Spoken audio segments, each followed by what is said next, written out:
Hey guys, it's Evis Breezy, and welcome back to Midnight Witch. If you didn't see the last episode, biggest plot twist ever. We can go back in time. The day has restarted like nothing ever happened. The only two people who know is me and our professor. But as far as I'm concerned, our relationship is over. His face breaks down a little more. Breezy, please, you're the only one who matters to me. I turn away from her to hide the tears bedding at the corner of my eyes. I've never cheated on you, Emma. You were the only one for me. Breezy. Emma's voice becomes a whisper as I slowly move away. She knows I won't change my mind. It's up to her to live with the consequences of her actions. To live. Whoa. Classes. Evelyn. My complexion turns pale. I must protect the other students from Evelyn. Evelyn, who seems to have disappeared from everyone's mind. Maybe only the survivors have retained their memories? I can see Dan a few dozen meters away, deep in conversation with Jessica, who might have joined him while I was with Emma. If my theory is correct, then maybe Jessica could remember something? I have no choice but to question her. But in a subtle way, this time. I'm tired of sounding crazy to everyone else. I am grabbing a stress ball so I can do something while I read, because I'm used to like having two hands and I just like need something, or else I'm gonna be like moving around too much. I think there's a disorder or something. As I approach, Jessica glares at me with her usual haughty look. Hi, Jessica. Hey. The tone is relatively cold, as it is always when it comes to Jessica. Dan turns back to me. Oh, you're finally done with Emma. My throat's still thick with emotion. I'm unable to answer anything. Why is it so quiet? Does anybody know why it's so quiet? Dan stares at me with an unusually serious look on his face. So, Breezy, did you actually... Jessica crushed her still partially lit cigarette butt on his temple. Ah! I know you were just about to say something disgusting. Well, you know Dan, as long as he's still breathing, he'll say dumb things. You really want to take his side? Is this some kind of stupid bro code? Speaking of code, can we always count on Dan, right? If you mean that he can be counted on to act like a disgusting pig, sure. She doesn't seem to be taking the bait. Damn it, screw subtlety. I gotta get this straight. Anyway, Dan is the reliable type. Evelyn knows it well. Jessica raises an eyebrow and turns to Dan. Evelyn? Another completely desperate girl who ended up falling into your arms? I'm completely confused. If Jessica doesn't remember either, then who would? Dan massages his temples and contemplates his cigarette ash-covered fingers. This thing is all over my skin. I didn't even say anything. Wait till you see what your Evelyn does to you when she finds out who you really are. Evelyn? Isn't that the girl Breezy keeps talking about? Jessica turns to me again, puzzled. I must remind you that you're already in a committed relationship. My eyes darken. Even though I don't regret ending my relationship with Emma, it's still painful. Incredibly painful. You should be careful. Dan has a deplorable influence on the people around him. Jessica definitely doesn't remember anything. Shit. I jump when a newcomer appears next to me. Here, Dan, your coffee. Wes. The treacherous scum acting like nothing happened. I dropped my ball. I need my ball. Come here, ball. Come here. See his little smiley face. Okay, sorry. Back to playing video games. This treacherous scum acting like nothing happened. While he's responsible for Dan's death. While he was collaborating with Evelyn. While he condoned all the murders committed during this nightmare. My eyes turned red and I barely managed to contain my hatred. Dan's surprised look alternates between Wes and me. What's up with you, man? Did something happen between Wes and you? I shudder as I think back to his filthy betrayal. The screams of horror, the smell of blood, the death rattle, everything is still so vivid in my head. Was it really just a dream? Am I going crazy? Breathless, I massage my temples in hopes of waking up from this nightmare for good. I don't know. Dan, I feel like I had a nightmare, a terrible nightmare. Dan takes me by the shoulder in comfort. Hey, it's okay. We all get a little crazy once in a while. I look up at Jessica, staring at me with an indescribable look. Does she really not remember anything, or is she just lying to me? Am I the only one being manipulated by the rest of the world? I shake my head. I'm becoming like those paranoid conspiracy theorists who lock themselves in a persecution delusion. Maybe I've actually lost my mind after all. All because of Evelyn. Evelyn is the key. Her very existence is the key. If she doesn't exist, then none of this was real. I need to find Evelyn. Sorry, Dan, it's not very clear in my head. I think I need to rest for a while. You bet, don't worry. Let's catch up on some sleep in the auditorium. You'll feel a lot better. Here, want some coffee? Dan, did you hear about a new assistant professor? A girl almost our age? Look, I don't see how I could have missed such a crucial piece of information, but... I interrupt Dan. What about you, Jessica? Have you ever heard anything about a new sociology professor? Is that your famous Evelyn? My heart leaps in my chest. How do you know? You've been repeating that name over and over for an hour like we're all supposed to know her. I don't hide my disappointment unless it's relief and sigh heavily. No, I haven't heard anything about that. If I tell them the story now, I'll almost certainly end up in some asylum by the end of the day. No one seems to remember anything. No one among the students. I have to ask the professor directly. Look, just forget what I said, okay? I'm just a little, tired? Deranged? Where's the professor's room again? First floor, next to the cafeteria. I'm coming with you, okay? Now I really need to see what this Evelyn actually looks like. Let me just finish my smoke and see you in class. Without waiting for an answer, I rush to the main building. I need to know. I run through the corridors towards the professor's rooms. If I learn the slightest clue that could indicate the existence of Evelyn, then I absolutely must prevent people from going to class to avoid the coming massacre. Right as if anyone would listen to me, people just think I'm crazy, like this morning. Lost in my thoughts, I bump into someone coming in the opposite direction. Shit, sorry. What? Breezy, are you crazy? The professor! Ah, sir! Why are you running like this in the wrong direction at that? Do I need to remind you that we have class in exactly 5 minutes? Exactly the person I needed. Sir, I try to catch my breath. Damn. I quit smoking last year, though. Did you hire a new assistant professor? The professor raised an inquisitive eyebrow. Why do you wish to offer to assist me? Why do you wish to offer to assist me? Not to be offensive, but your academic level doesn't really destine you for a very intellectual career, if you don't mind me saying. Asshole. But you have recruited anyone recently? If you really care to know, then no. I'm still looking for a new assistant. But certainly not from your classmates. I only select bright people with several years of experience. I hate working with young graduates. They're so arrogant, as if they've already seen it all. It's symptomatic of today's youth, if I may say so. Not sure he needs my permission to spout his cliches. In my days, experiences was respected. Seniority. It wasn't uncommon for the brightest professors to be begged by parents of students to marry their daughter, you see. I, myself, have been approached several times, and even recently, mind you. For you must understand that I'm losing him. Apparently he hasn't found anyone for the assistant position yet. So that would mean that Evelyn isn't here. What about Evelyn? You don't have her? Evelyn? No, her name was Vanessa. Yes. Vanessa, that's right. But she's the one who's coming on to me, rest assured. I would never allow myself to transgress to the prevailing rules among the faculty, you see. Her parents begged me, though. They wanted me so much for their daughter to marry an academic. In my days, intellectuals were still respected, unlike your debauched generation who valued appearance over... I have to go to the bathroom. I'm sorry. This conversation's too long and boring. I quickly walk away towards the stairs, leaving the teacher alone with his reminiscences of the good old days. I guess every generation eventually convinced itself that it was the best one.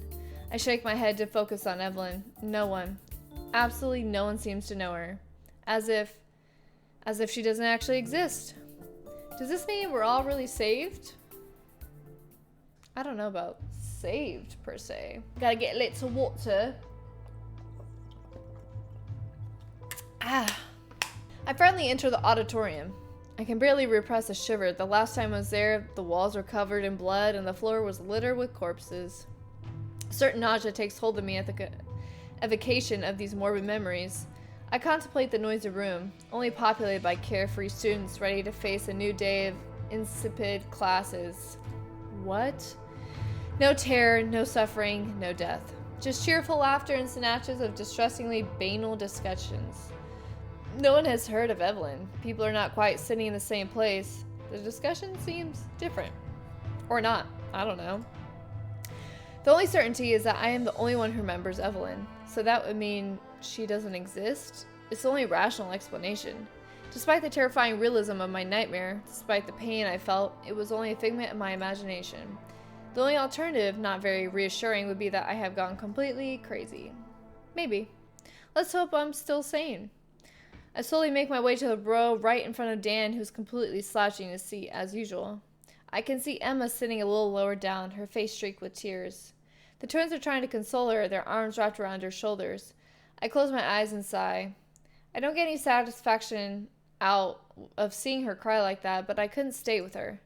I turn on my laptop in hopes of diverting my attention from Emma. The door to the hall suddenly opens. My eyes are riveted to the entrance. I can barely breathe. A familiar figure crosses the threshold, a slim figure with a stern look and gray hair. It's just the usual professor. No one in front of him, no one behind him. He just enters the room, closes the door, and walks slowly towards the board. Please, class has started. The noise barely subsides. Without the presence of Evelyn, the students have no reason to interrupt. I'm closely crying with joy, no traces of Evelyn. Does this mean that I really escaped this nightmare? My lips stretch into a particularly goofy smile. If everyone is alive, then that means Evelyn doesn't exist. That means life is great. The next one who speaks, I'm pulling him out of class. Get out! Damn, 3 hours with him? I knew I shouldn't have gotten up this morning. Be careful, the next one who speaks. Who's the old dude talking? That's the professor, you idiot. Doesn't he have black hair? 10 years ago, maybe. Wait, how long have you been in college exactly? A perfectly ordinary day, no doubt. So ordinary. Nothing's out of the blue. Okay, now we're going forward in time. Remember this concept. It could very well end up in your midterms. I sigh heavily and type a few random words on my keyboard that doesn't make much sense. I just can't focus. And no internet. That's really unlucky. I rest my chin in the palm of my hand and open the chat room again with an innocent look. LOL. I found a horoscope on the internet. This thing looks like it was created 20 years ago or something. I can tell you your horoscope for $20 if you want. Shut the STFU. Shut up. You got the link to this horoscope? Internet. There's really nothing on the internet. Games. I wonder if you can look that up. What did you expect? Counter-Strike or something? Seriously, you can get CS on the internet? Give me the link. Need. STFU, but you need. LAN party. A horoscope. Great. I guess I really don't have anything else much to do. And a miracle could always happen. They might actually find some old CS version hidden somewhere on the internet. Welcome to Mythical Creature Personality Test. Wise as a phoenix, charismatic as a dragon, shy as a unicorn, or clever as a troll? Why mythical creature are you? Oh, why mythical creature are thou? No way, this is a stupid psychological test. I would even have preferred an actual horoscope. Question 1. The one you love is single, but you see him/her laughing with his/her ex. I blur my hands and my hands. What the hell am I doing? My disillusioned pout growls as I grow through the answers. Cough it up and walk over to interrupt their discussion. You confront his ex after class to find out what their real intentions are. You don't mind because they're just talking, that's all. C. I select the instant sigh. Who could have possibly created this? You don't mind because they're just talking, that's all. Everyone has the right to laugh once in a while. Question 2. The one you love asks you out for dinner, but when you show up, you notice that the other people are there. You feel betrayed, you're expecting some alone time. You get to meet his or her friends, which means you're getting more intimate. You openly flirt with someone else at the table to make your date jealous. I got invited out on a date and other people end up being there. I'd probably feel slightly betrayed. Yeah. That's like, I want to meet your friends in time, but like if it's like the first time you're like, hey, I want to take you out on a date, and I show up and the whole football team's there, I mean, that's gonna be kind of weird. You know what I'm saying? Kind of weird. An actual humiliation, stricto sensu, I feel for you. Question 3. Your best friend tells you that he or she has feelings for the one you love, too. You don't choose who you love, may the best win. You explain to your friend that your friendship probably won't survive this. You cry, you scream, you curse fate, then you get a beer with your friend. Wait, what? Okay, so my best friend... okay. I'm sorry, guys. I'm trying to put myself in this situation. I like this guy, and my best friend also is in love with this guy. Well, if we just met them, my best friend's always gonna come first. You don't choose who you love, that's true. But I don't think our relationship would survive it, to be honest. If we both continue to do option A, like the best man wins, like I'm not gonna go on a date with you. You cry, you scream, you curse fate, then you get a beer with your friend. I think C is actually the option because like B was saying like, oh, I don't think our friendship's gonna survive this, but like in reality, I know my best friend would never do that. Like it's so hard. I'm gonna say C. In Vino Verdis, work with beer too. Question 4. You're finally in a romantic relationship with the one you love, but you end up finding out about him or her cheating on you. Oh God. You forgive everything because that's also what love is about. You say nothing, but you decide to cheat on him too. Oh my God, this is so, I'm not forgiving.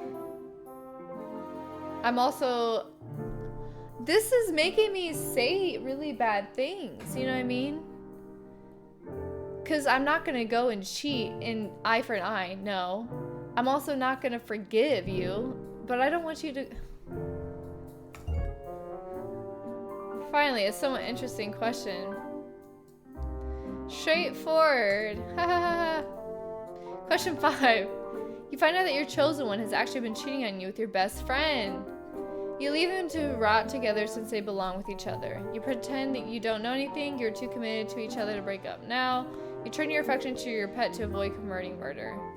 I'd leave. Yeah, they can be together, cool. You despite mediocrity, right? Right. Question 6. You and the one you love finally announce your divorce after years of suffering. You celebrate the event with a bottle of champagne, a bouquet of roses, and a knife.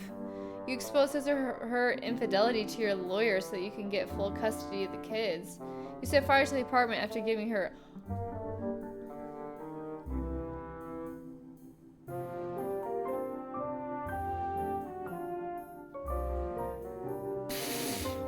Oh my God. I guess I'm gonna have to go with B, right? I would like the kids. Are the questions getting weird? Not an easy one. Just Google it already. Google what? Am I supposed to be Googling what they've been saying? Like these foreign words? Should I look at that real quick? Well, I don't have that many, but let's see. Translator.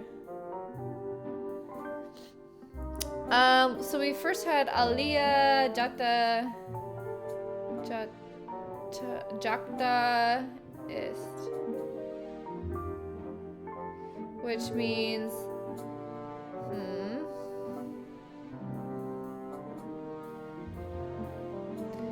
Um...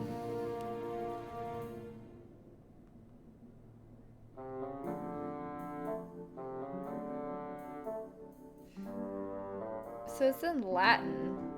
That means the die is cast. I don't know what that means. Seek. Let's try. Seek. Itur. Ad astra. So we go to the stars. Uh-oh.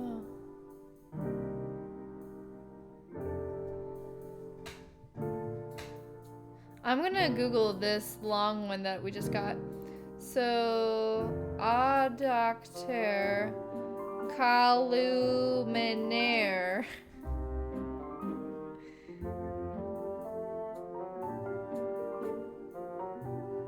Semper a liquid harit.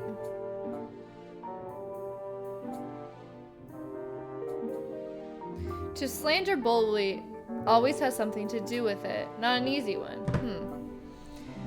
Your loved one blames you for the death of one of your children. But you weren't the one driving. But you weren't the one spending the evening with your lover. But it wasn't even your kid. Ugh.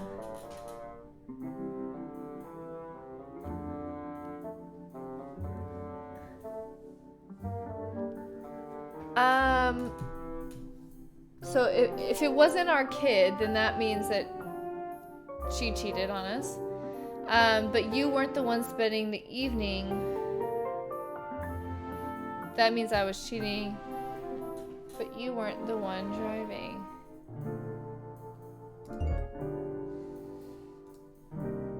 Ad hominem text, my favorite. Ooh. Final question. You attend the funeral of your loved one and her family insists that you give a little speech. You don't hide anything, neither the wounds, nor the betrayals, nor the scars. You praise his or her qualities. You never speak ill of the dead. You explain that the kids are not yours.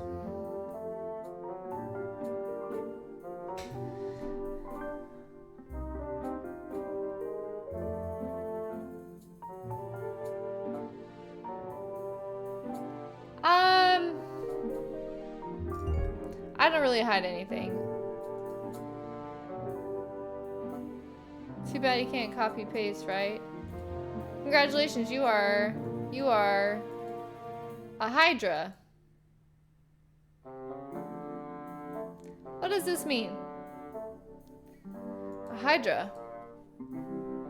Cunning, ruthless, aggressive. Your enemies fear you, and so do your friends. You sometimes make contradictory decisions, but no matter how hard life can get, you always manage to bounce back.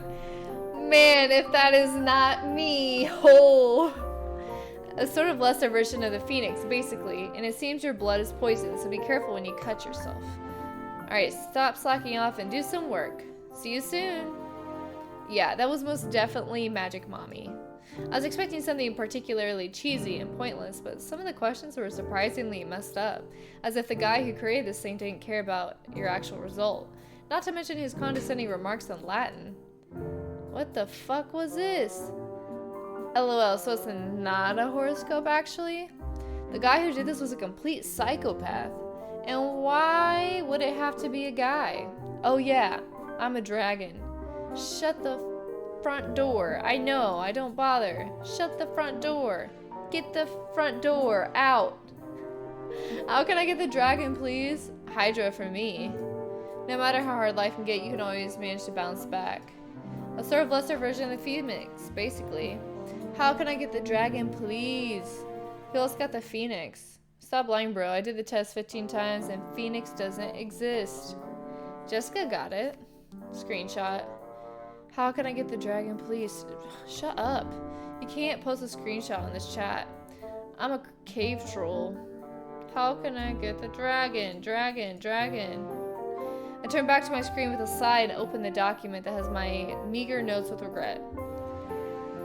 Sociology was too underdeveloped at the time to grasp the multiple cross interactions within a system as complex as... My brain is already frying. What exactly am I supposed to be taking notes?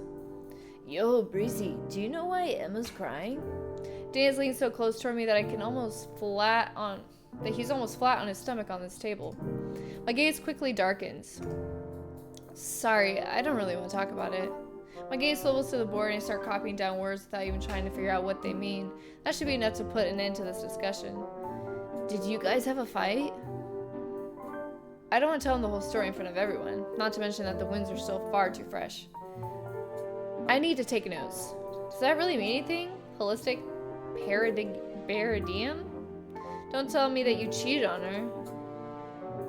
It's actually the exact opposite, kiddo. No, cheating's your thing, not mine.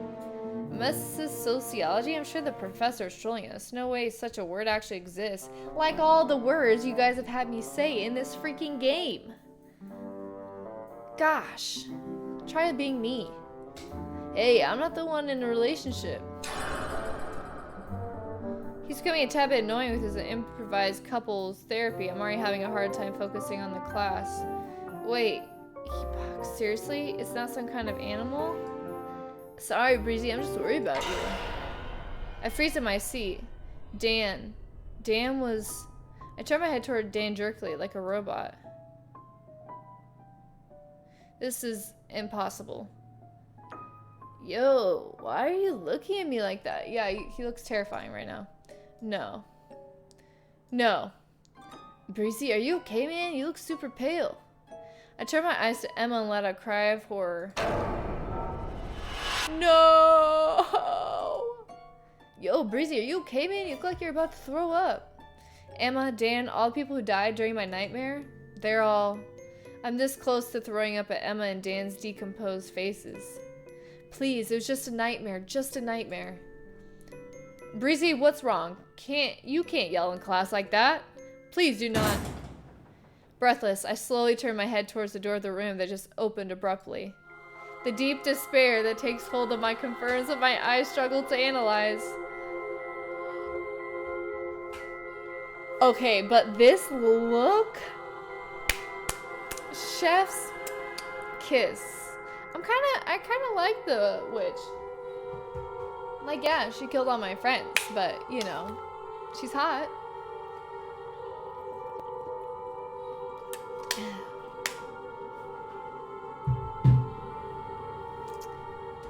She's here. Radiant, powerful, terrible.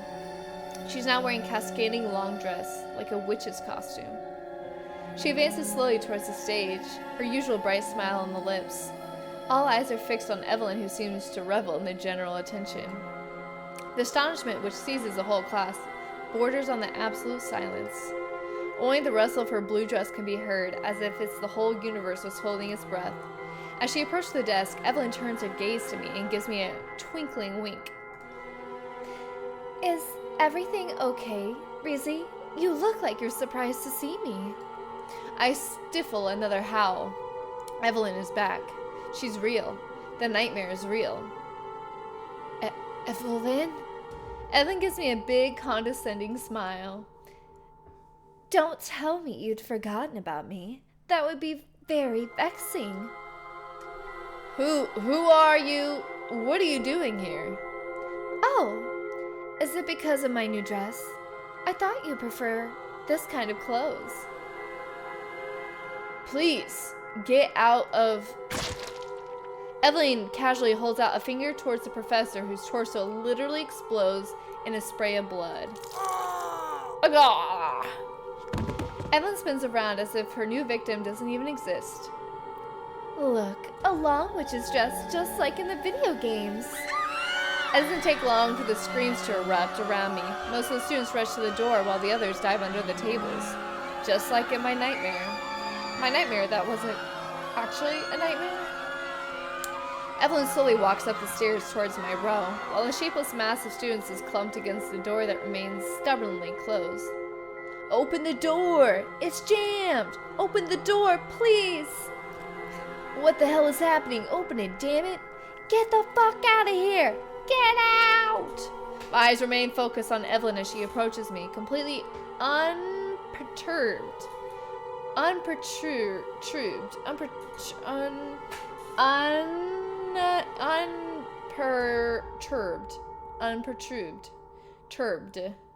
unperturbed.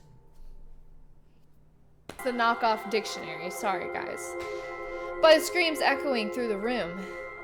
Don't act so surprised. Did you really expect something else? The smile grows crueler and crueler. Everyone was alive again. Dan. Oh, Breezy, it's not my fault you refuse to face reality. I feel a stream of warm liquid running down my right side. My eyes fill with tears. I can't even turn to Dan's decomposed body, who just collapsed. Dan, who was full of life just a moment ago. Why? He lies on the ground in a pool of blood, a long blue dagger stabbed in his back, motionless, dead. Oh, Breezy, he is long dead. I close my eyes and collapse into my seat, ready to vomit what little my stomach holds. An unknown force somehow straightens me and reduces my nausea at its result. I feel a slight pressure on my right shoulder, as if... What should we do now, Breezy? I remain paralyzed by despair with a deep primal terror mixed in. We are only Evelyn's pawns. We have always been. Her presumed death, the dead reappearing all unharmed, it was all an act. Yet another twist in her cruel game. It seems like there are still a lot of bad students left. What do you think we should do with them? Please. I know. We could do a speed dating workshop. Seduction is one of the pillars of modern sociology, you know. Stop, please. Or everyone writes down on a piece of paper the person they would like to see dead, and we make a ranking. Evelyn, I beg you, stop this massacre. Tears roll down my cheeks uninterruptedly. She's crazy, completely crazy. Crazy and sadistic. All she seeks is pain, death, and desperation. Breezy, what is... Emma's decomposed carcass appears before my eyes. She seems totally oblivious to her petrified appearance. Emma, run away. Even better. Everyone writes down the person they love and the person they want to see dead, and we pick the names out from a hat. Evelyn snaps her fingers and Emma collapses in on herself in a pool of blood as if her body had just remembered that she had died. What do you think? Wouldn't this be a good icebreaker for you, classmates? We could do that for, say, 15 minutes before we resume the lecture. Time is flying by. Jessica, in disbelief, is bent over Dan's lifeless body. How? Don't you think they're being too loud? The screams redouble in intensity as the previously dead students collapse in turn. It was as if the only one to see their rotting skin. To the other students, they looked alive. Open up, please! He's dead! He's dead! What did I do the last time again? Shit, the door. I start screaming at the top of my lungs to warn the crowd of the impending danger. Get away from the door! Oh, right. Evelyn snaps her fingers, and the 4 students in direct contact with the door immediately turn into living torches. The abdominally familiar smell of burning flesh fills the entire room, and the crowd near to the door immediately disperses the sound of scream in pure terror. Well, I guess it's time to get back to class. Evelyn straightens up and effortlessly steps over Dan's half-decomposed body. I'm counting on you to participate, Breezy. With my heart slowly crumpling, I painfully manage to look at the situation around me. Wes, the twins, and a few others are sheltered under the tables while Jessica is still hunched over Dan. Evelyn snaps her fingers again, and the change in light tells me that the deadly thorns have once again invaded the large windows at the back of the auditorium. She quickly walks back down the stairs with a cheerful air, then turns back to her audience. Listen to me. You have 10 seconds to return to your seat. If you don't obey, I will have to punish you. The stunned eyes turn to Evelyn. A particularly bold and stupid student rushes at her in desperate rush. You With her hand outstretched in front of her, Evelyn conjures up one of her famous spirits that has just pinned that hapless student to the ground, whose grunts of agony are rapidly weakening. Tisk, tisk. I said back to your seat now. I take advantage of the very momentarily silence and start yelling. Back to your seat, everyone! Quick, sit down! I rush over to Jessica, still kneeling beside Dan, and grab her by the arm. Jessica, move. We'll die if you stay here. Jessica looks at me totally distraught, tears in her eyes. Breezy, what the? Move! Jessica relents as I manage to drag her back to her original spot next to the seat Dan was sitting in. No matter what happens, don't move from your seat. Well, I'm afraid I have to start punishing. I jump over the table and still as best I can my seat. You, could you please tell me why you're not sitting down? Ellen Target's the only student still standing with her piercing eyes. Everyone else has managed to sit back down or at least hide under a table. A magical dagger out of nowhere pierces his throat with a sinister sound. The condemned student hopelessly brings his hands to his blood-drenched throat, then collapses to the floor. Absolutely sickening gurgles. I don't want to see anyone under the tables either. Class is about to resume. I lean over to the twins who look perfectly terrified. Sit down at your table or she'll kill you. Hurry up. They reluctantly straighten up and manage to sit down despite their compulsive shaking. Around me, I note with relief that everyone is following their lead. All right, it's so much nicer to teach serious students. And don't forget to take notes. The best students will be rewarded. Evelyn's cruel smile leaves no doubt about what's coming next. There's going to be more blood. We are definitely in